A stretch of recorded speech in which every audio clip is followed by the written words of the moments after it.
you mind stopping that? And I'm going to put up a screen share. It's a session and we can start recording.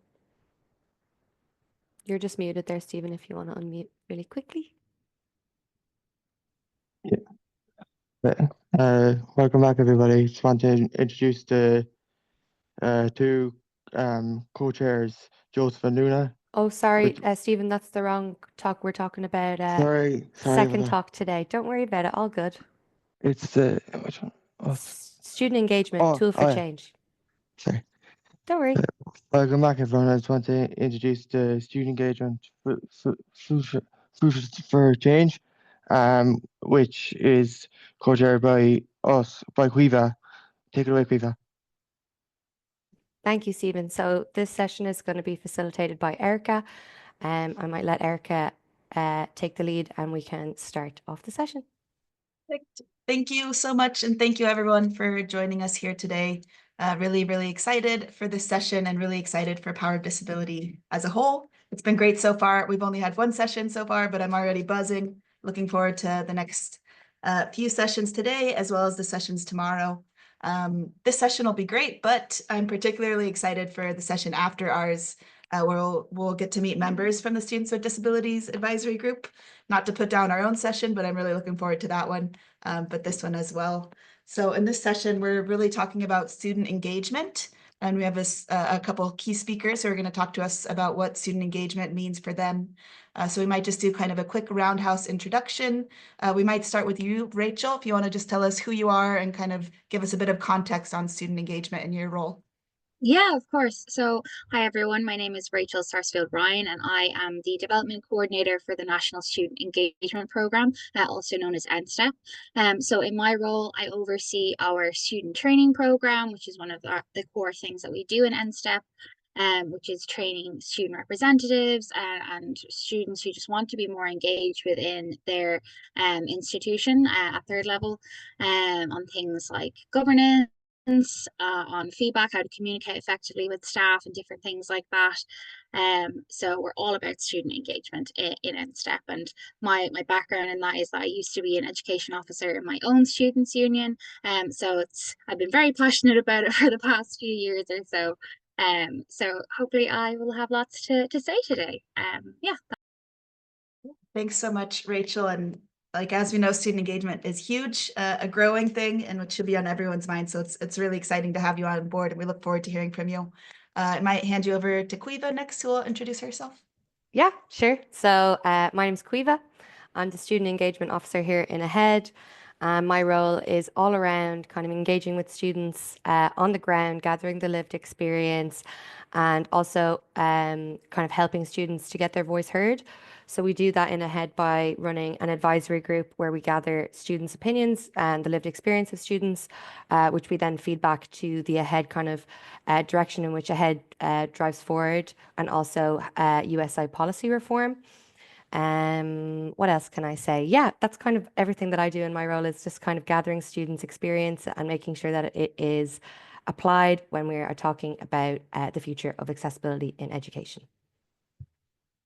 And yeah, that's so true. And just full disclosure, I know Quiva very well. We work very closely together, so might be hearing us joke back and forth. And then last but not least, I'll hand you over to Katie, who works with As I Am. If you want to introduce yourself, Katie.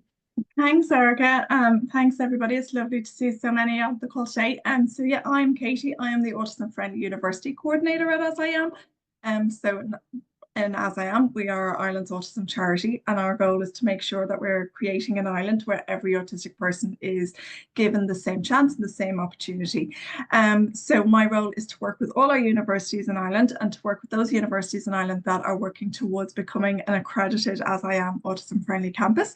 So today I'm going to talk a little bit more around that and around how students are engaging with us on that project, and some of the ideas that maybe you could take away today from that. And what we found is that over the years, that students that would have been diagnosed as autistic as a child were at school are now entering into university. So we wanted to make sure that every autistic student was still getting the same chance and the same opportunity to thrive at university as well, and then also thrive and have the opportunities to go into employment as well. So to really create that inclusive environment, we're not just looking at the academic support piece, but we're looking at the whole student journey. And I'm going to talk a little bit more around that today and what students and neurodivergent and autistic students are doing to break down that stigma and to increase the same chance for everybody and level the playing field for all students. So I've been working with As I Am now for 10 years, and I've been working with the universities for 10 years, and it's just amazing. I love working with the universities, and obviously in particular working with students and coming to events like this today. Perfect. Thank you so much, Katie and Quiva and Rachel. Good to hear from all of you. So the goal is to kind of keep this a bit of an informal chat. So we're just going to chat through a few questions. But just so everyone knows, you're welcome to ask more questions in the chat. So if you have your own question that we might not have answered, or if you have this brilliant idea that you want someone to answer, feel free to type any questions or any comments you may have in the chat. We love a good buzzing chat, so no issues there. The first question that we have here is, what are some of the key barriers to meaningful student engagement that you found in your role, and how do you think they can be overcome? So we might go in the same order here. So I might start with you, Rachel. Yeah, of course. So a lot of things have changed post-COVID, as we all are aware. So I'm going to split this into kind of two halves here. So we have things that are preventing our students from becoming engaged. That could be things like the cost of living crisis and the housing crisis. So those are things that are going to be long-standing to change, and for students to lobby and for staff as well to lobby for change for their students. However, obviously that's going to take quite a long time and is continuously being worked on. But some of the smaller things that can be worked on by individual students would be just the getting started, talking to staff members or to changing policy, and how that can be worked is by sitting on committees within your institution, becoming a class representative or student representative, starting a society about different issues that are important to you, and building up from there. So even if it's something very small that you want to change in your institution, in your university, that change could have such a ripple effect within your institution. So no change is a small change, really. So with that meaningful student engagement, within NSTEP, we have different definitions for things like student engagement, student voice, and student partnership. They get tossed around quite a lot, but as interchangeably, but we see them as interlinked. So student voice is the act of students sharing their lived experiences with each other, with staff in the institution. And then from there, where the student voice is being heard, we then have student engagement, which is that co-creation between staff and students in decision-making skills there. So when the student voice is present, we then have student engagement. And when we have that meaningful student engagement, then we can then lead into student partnership, which is when that relationship between staff and students, whether that is your academic lecturers within your course or senior management staff overall in your institution, that partnership then is kind of becoming more solidified, and you have that back and forth, and it's not all putting it on students or putting it on staff. You are working together in a partnership. So, and that can start by just doing a training exercise to develop your own skills, because it can be quite daunting to think about, I want to talk to, sit on a committee. How do you get there? And we have lots of different opportunities within NSTEP to give you some of those soft skills to get there. And also, I would say, always be an advocate of talking to your students' union if you have that in your institution, because they know the institution very well, and they're always a friendly face to go and talk to you as well. And obviously as well, we have USI here today, and the National Student Union. I would also advocate for them as well. Yeah, it's almost like you know us well, Rachel. We have a USI and kind of student union session tomorrow, so you're doing the plugging for us. But yeah, you're totally right. I definitely agree, and I think a huge part of it, like you mentioned, is just that getting started, kind of learning how to not be afraid and not feel daunted by these tasks. And like you mentioned, just realizing that any small change is better than nothing. Small changes have huge ripple effects. So I love the way you put that. Absolutely, yeah. And it can be a very small thing. Like in my own, when I was a class representative, one of the issues was a student in my course who was visually impaired. We have in my institution a revolving front door. And because of their visual impairment, they were getting hit and getting stuck in the door quite a lot. And they wanted signage for the door to make it a bit easier for them to tell when the openings are there. And that was just me going along to estates and saying, can we get this sorted? And that was a really easy, small change. And it was for one student, but that had a ripple effect for lots of other students as well. Yeah. And So it it's can be probably something small still like that. in effect now. It's probably, still I continuing would to make hope so. positive changes. I Yeah. haven't been there, I haven't been back there, but I would really hope so. That would be Mhm. lovely to see as well. But yes, something very Yeah. small like that can have such a huge. Definitely. Thank you so much, Rachel. And we'll come back to you in a bit with the next question, but it might go to you now, Quiva. If you Yeah. can just talk about maybe some of the barriers that students have faced and how do you think those can be overcome? Yeah, I would definitely agree with everything Rachel said, just in terms of kind of getting up and getting out in college, getting involved. It's so important. I myself got really involved in the student union, which then led me to get involved with the head. But going to events that the student unions run are often so beneficial. Like when I was in the student, or when I was a student and there were student union events, there would often be sexual health and awareness evenings or awareness events around disability or around being an ethnic minority. And there's always these informational talks that maybe aren't advertised or maybe not as as advertised as well by the student union, or may not be received as well by the student union as opposed to a social outing. But those soft skills that you learn in those talks and those events are so beneficial, and they're not beneficial for just you, they're beneficial for everyone that you kind of encounter after that. Starting a club or society is super, super important. If you're into something and it's not there available in your institution, go out and get it done. I loved karaoke. I still love karaoke, so I started a karaoke society when I was in college, and it was a huge success. And it was really, really fun and a really good way to kind of make friends and learn about new things and learn about new music and new students who are starting and who are really into it and stuff. It was really good. And I suppose it's just about having that kind of drive to, want to see change in your institution. And, if no one else is going to do it, you have to step up. And that's kind of, you know, being an advocate for yourself, but also advocating for others is where it comes down to, and it's super important. So yeah, that's what I would say. Totally, yeah, and that all makes sense and kind of echoes from what Rachel says as well. It's kind of being the change. If you don't see something happening, like stepping up and being that change. So, also love the idea of a karaoke society. Maybe we'll enact that in a head someday. Maybe next Christmas party. Sounds good. Perfect. Thanks so much, Quiva. Now on to you, Katie. Just same kind of question. So, what are some of the key barriers you're seeing for Yeah. meaningful student engagement, and then how do you think they can be overcome? Thanks, Erica. I think the point that Rachel made, and that's what we say all the time, is that it's the power of those small changes. So I think sometimes when we work with a university, it can be really daunting to think like, so we work with a university for 3 years, and initially people think, oh my goodness, like these changes are so big. But actually, Rachel just gave a fantastic example there of how one small change could be so impactful for one person and then also have a ripple effect to everybody.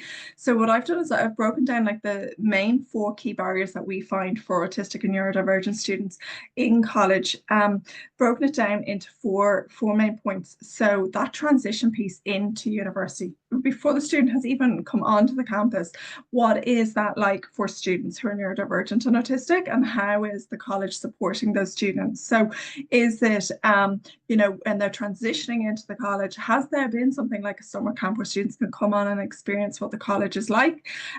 Is there an ambassador program where students can get involved and start to support other students who are making that transition into college as well?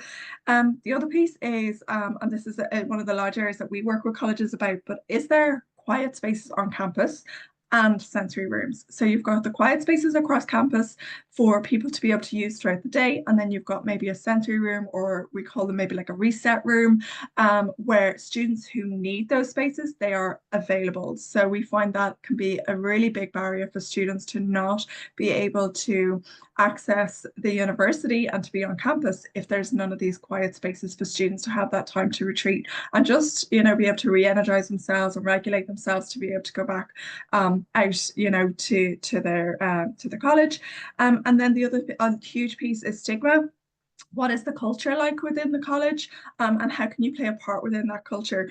Like, do students feel that there's stigma attached if they disclose a disability or a diagnosis to either students or to their peers?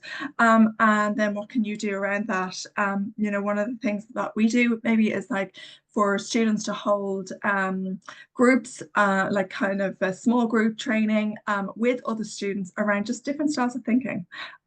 So can you get involved in those kind of things? And also, what is the peer awareness like across the campus with all students? Is the student union engaged in holding different events? And I'll talk about them next, about student-led campaigns, but are all students aware of how to break down that stigma around disability? And is everybody playing their part? Yeah, that's a huge point, is the kind of the culture and the stigma evolve. And, it's a thing that we don't think about a lot of times as well. It kind of gets pushed to the back of our minds. So yeah, very good point. So yeah, next question, we're going to be looking at student-led campaigns and kind of examples of success. And just in the interest of time, we're running a bit kind of behind on time just because it's so interesting and exciting. So you might just pick one successful student-led campaign that's been run and kind of what that meant and what that looked like. We'll go probably the same order. So if you're ready, Rachel, whenever you are. There are so many to choose from, so I'm trying to rack my brain very quickly. Yeah. So, for example, in Maynooth University last year, they now have a food pantry, and that is student led. So that was run by the student union and by their welfare team there, which is a student-led welfare team. And they lobbied their university and they secured 300,000 euros worth of funding. And there is now a permanent food pantry in Maynooth University that students can go and stock up on food, if they are in a food crisis, for example, things like that. So they can do that without any shame and something like that. But they can be really, really small, but I'll leave those to Quiva and Katie to share their examples of some student-led campaigns. Yeah, what a cool campaign too. And I'm sure that's useful to so many people. It was probably just someone's idea one day, like maybe I can do this, and then look what it's turned into. So yeah, great example. Might The hand over fact to that you, it's, Quiva. yeah, but the fact even that food pantry is student led is so impressive, Yeah. because like this event, which is the campaign that I'm going to talk about, because of course I have to drop how amazing the students who took part in developing the power of disability are.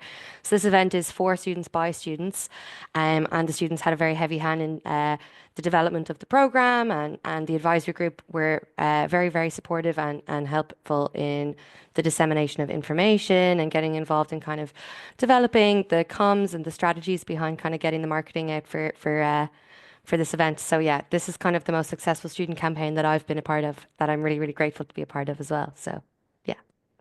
Awesome. And we're enjoying it so far. We're all kind of reaping the benefits of that one. Might hand over to you, Katie, for a successful example. Yeah, brilliant. Like that, it's hard to choose. So just I suppose the main one that sticks out for me is that a lot of universities now have a neurodivergent society.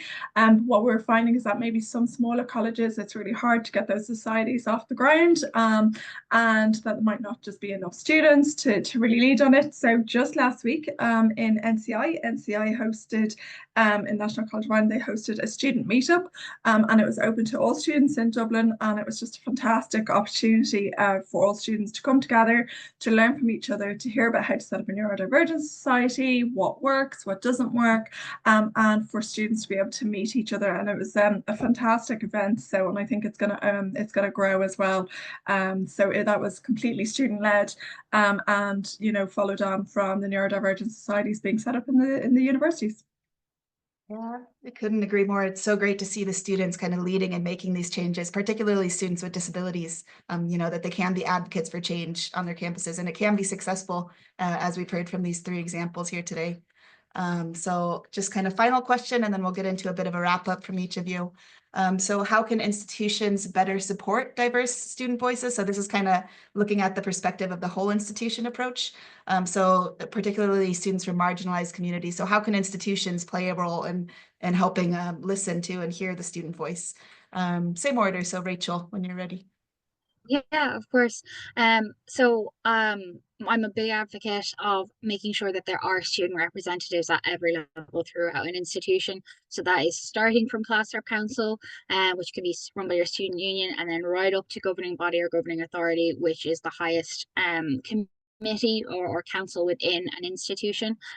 So there should be student representatives on things like program boards, which is looking at the quality of the programs within an institution, and making sure that those student members on those committees are given the exact same training and opportunity as the academic or support staff who are sitting on those committees, that they receive the exact same training, and that they're not just seen as students sitting on a committee, that they are seen as they are students who also happen to be members of this committee. They are full members and given those equal rights, and making sure that they are pulling from students from across the student body, from all the different lived experiences, because no one student in any institution is having the exact same lived experiences.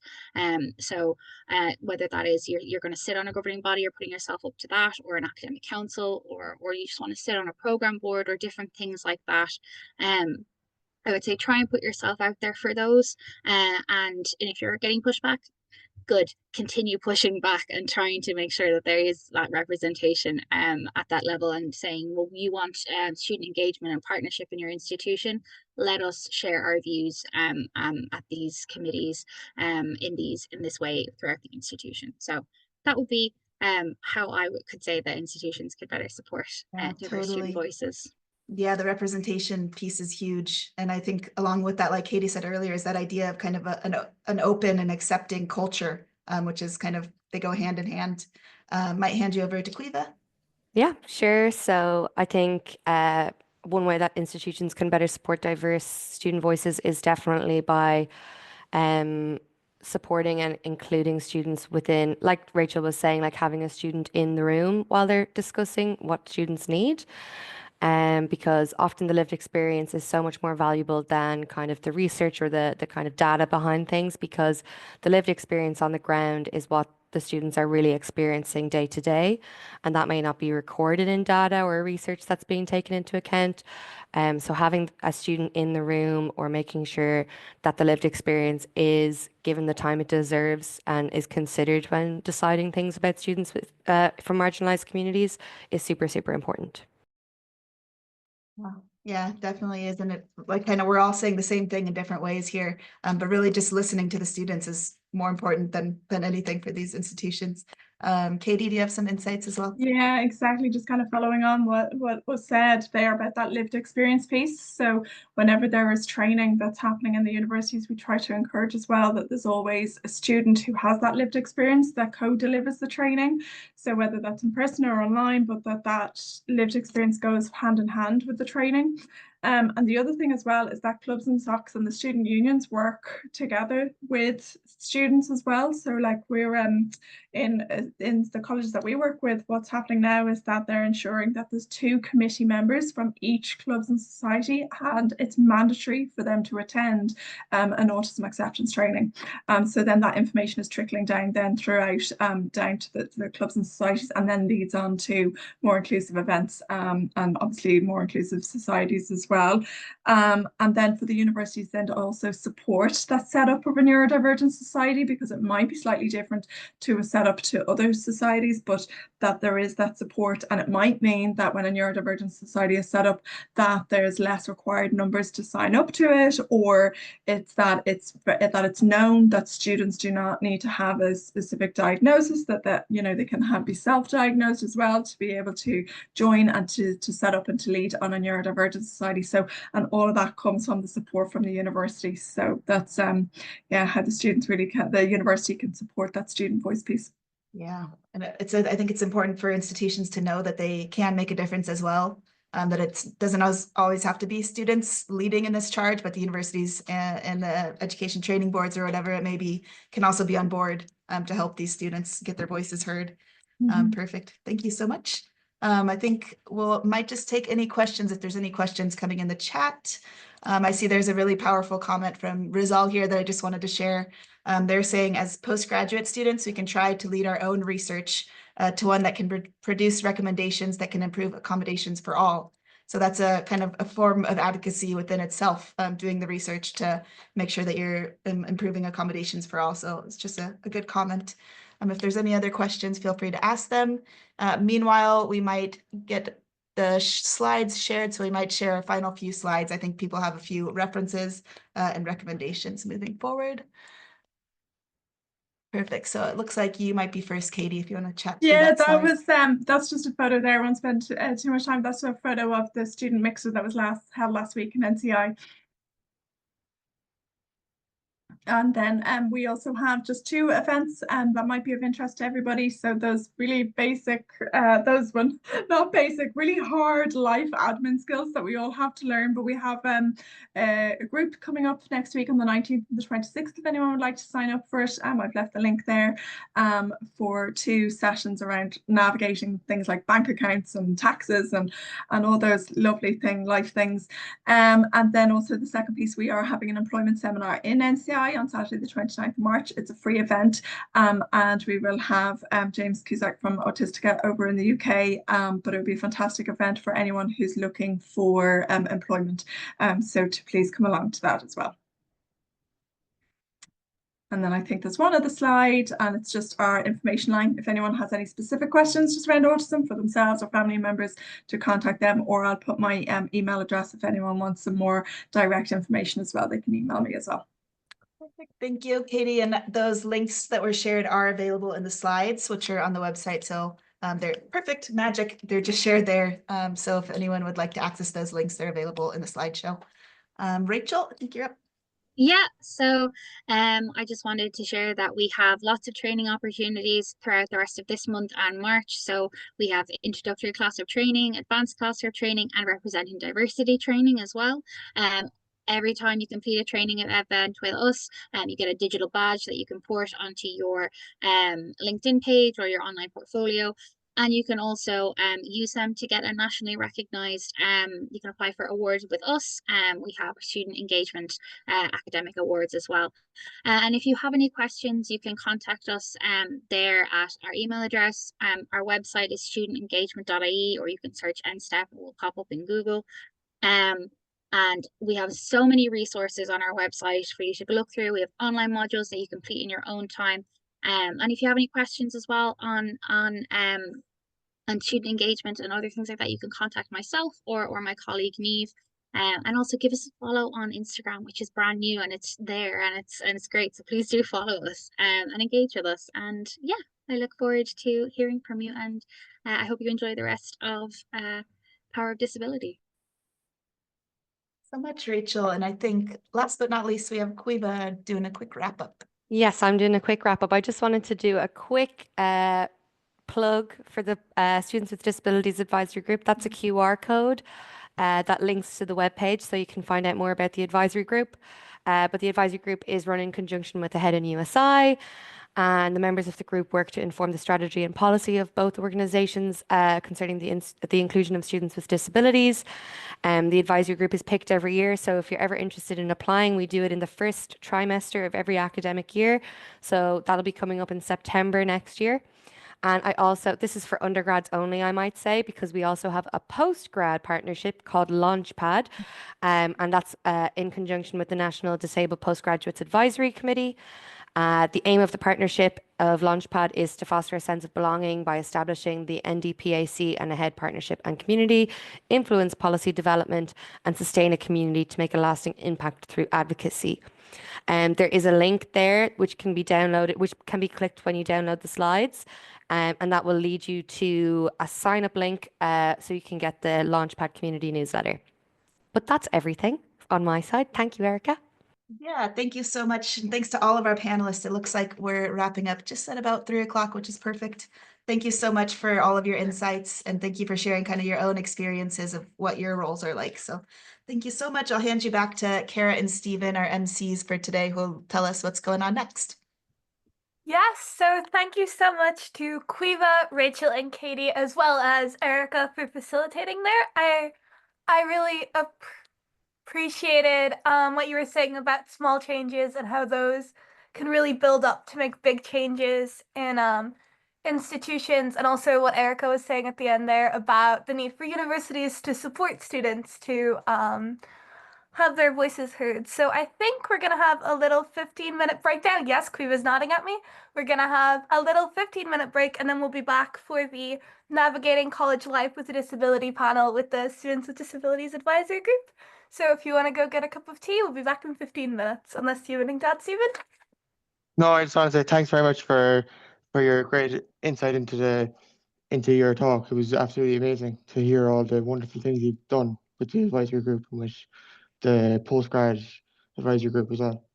It's just wonderful to hear everything. Thank you very much. Absolutely. Thank you so much. Thanks, guys. That's Thanks, great. So guys. yeah, thanks, Thank Emil. you. Bye.